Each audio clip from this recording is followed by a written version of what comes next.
सभी भक्तों को श्री शिवाय नमस्तुभ्यं। हर हर महादेव। श्री गुरु शिव महापुराण कथा, जो कथा गुरुजी अभी सिरसा हरियाणा में वाच रहे हैं। 6वें दिन की कथा में गुरुजी ने पत्र पढ़े और पत्रों के साथ में 4 नए उपाय, जिसमें से एक उपाय जो कि उनका पुराना ही उपाय था, उनका वर्णन किया है। कथा में कौन कौन से पत्र आए थे जिनसे लोगों को रोगों की मुक्ति हुई, उनकी मनोकामनाएं पूर्ण हुई। साथ ही साथ में वो कौन से उपाय बताए गुरुजी ने जिससे कि आपके रोगों की मुक्ति हो सकती है। जल पीने का नया तरीका बताया है गुरुजी ने। जल को कैसे पीना है आपको, जो आप रुद्राक्ष को गलाकर तांबे के कलश में गलाकर उसका जल पीते हो, किस प्रकार से आपको उस जल को पीना है। तो सबसे पहले वीडियो को लाइक कर दीजिए, चैनल को सब्सक्राइब कर दीजिए और वीडियो को अधिक से अधिक लोगों के पास में शेयर कर दीजिए। तो जो सबसे पहला पत्र गुरुजी ने पढ़ा था, वो पढ़ा था कमलेश बेनीवाल जी का, जिन्होंने पत्र भेजा था गांव कुम्हारिया, सिरसा, हरियाणा से।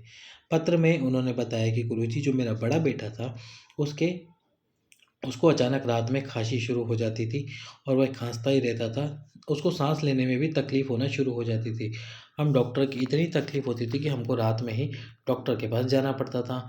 हम डॉक्टर के पास उसको लेकर गए, जयपुर के हॉस्पिटल में उसको दिखाया। तो डॉक्टर ने कहा कि इसका एक फेफड़ा सिकुड़ा हुआ है, यानी कि जो फेफड़े का आयतन होना चाहिए, जितना आयतन फेफड़े का होना चाहिए शरीर में, उतना नहीं है, उससे कम है एक फेफड़े का, इसलिए इसको तकलीफ़ होती है। और ये ज़िंदगी भर रहने वाली है, कभी भी समाप्त नहीं होगी, ज़िंदगी भर रहेगी।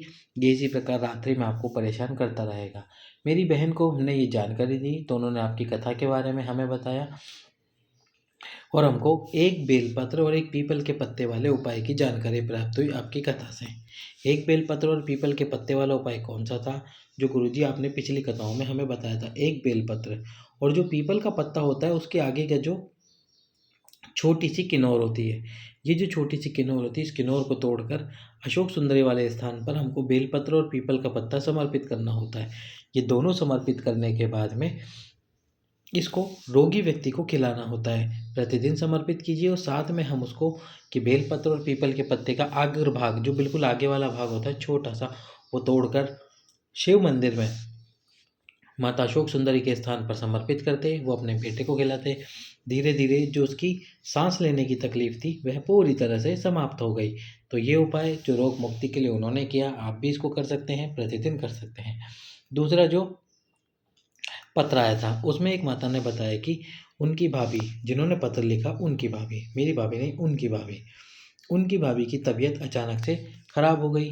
जांच करवाई तो ज्ञात हुआ कि उनको कैंसर की समस्या है। कैंसर की समस्या बता दी गई उनको जांच में। अब कैंसर की समस्या बताने के बाद में वो तो बहुत परेशान हो गई, पर एक बार चैनल चेंज करते हुए उन्हें आपकी कथा की जानकारी मिली।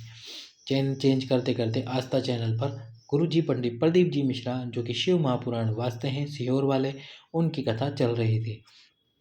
आपकी कथा में जानकारी मिली तो जानकारी मिलते से ही आपने सीहोर जाने का वर्णन किया था, सीहोर के रुद्राक्ष का वर्णन किया था और सीहोर के बेलपत्र का वर्णन किया था।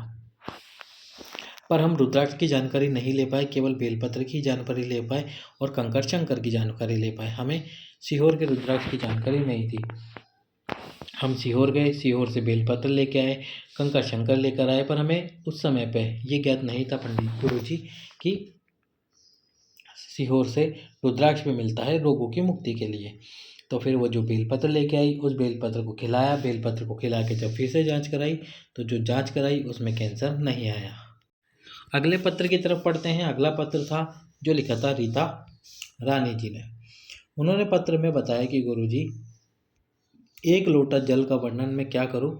मैं पहले ना तो शिव मंदिर जाती थी और ना ही मुझे विश्वास था किसी के ऊपर, ना किसी देवी पर, ना किसी देवता पर और मैंने अपनी कुंडली दिखाई तो जिसको भी मैंने अपनी कुंडली दिखाई उसने यही कहा कि तुम्हारे नौकरी के योग नहीं है। और 9 साल से मैं लगातार तैयारी कर रही थी पर मेरी नौकरी नहीं लग पा रही थी, वो भी गवर्नमेंट नौकरी नहीं लग पा रही थी। बहुत प्रयास कर रही थी। फिर मैंने आपकी कथा सुनी। आपकी कथा में आपने एक लोटा जल और बेलपत्र का वर्णन किया।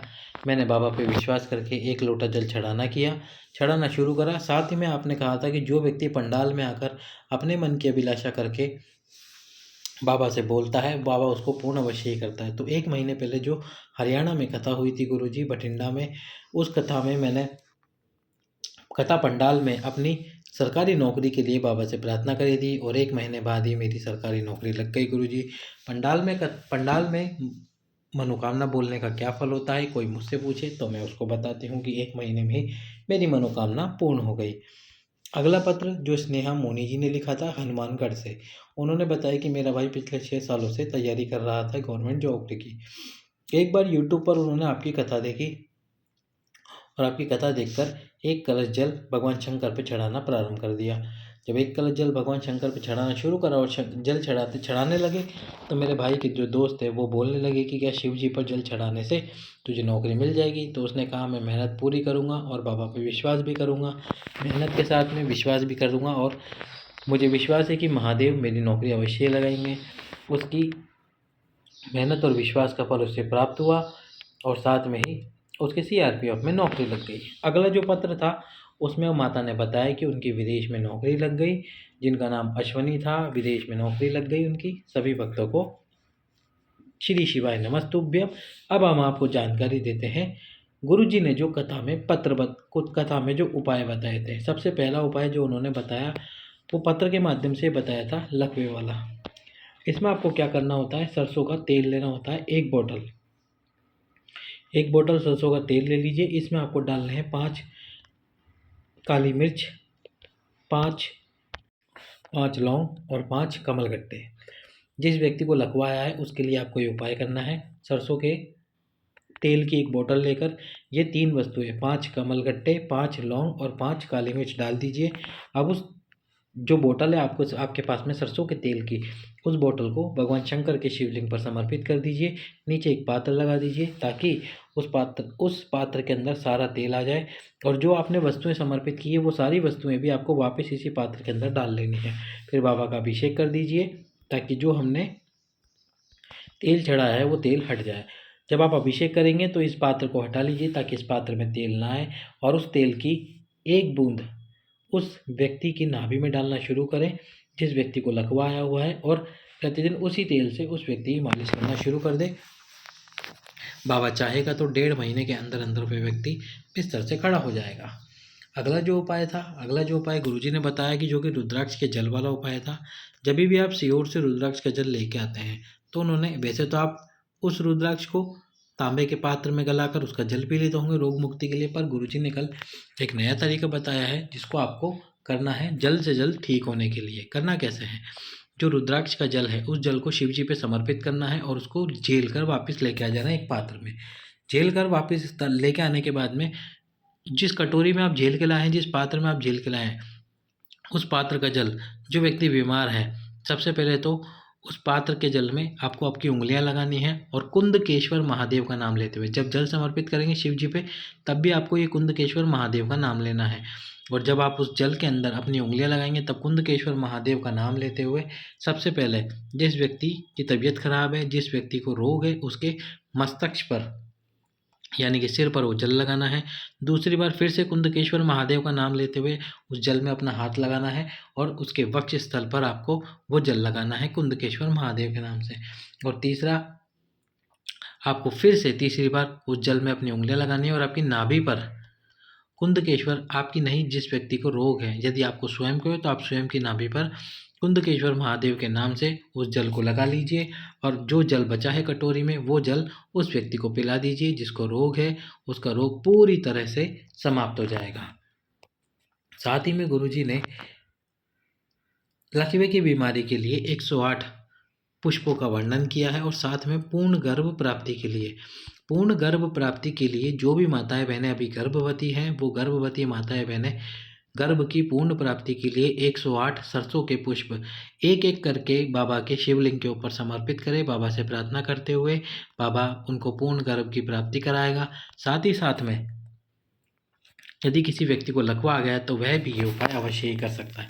तो ये थे 6वें दिन की कथा की जानकारियाँ, पत्र और उपाय जो कथा में गुरुजी ने बताए। सभी भक्तों को ओम नमः शिवाय, जय श्री महाकाल।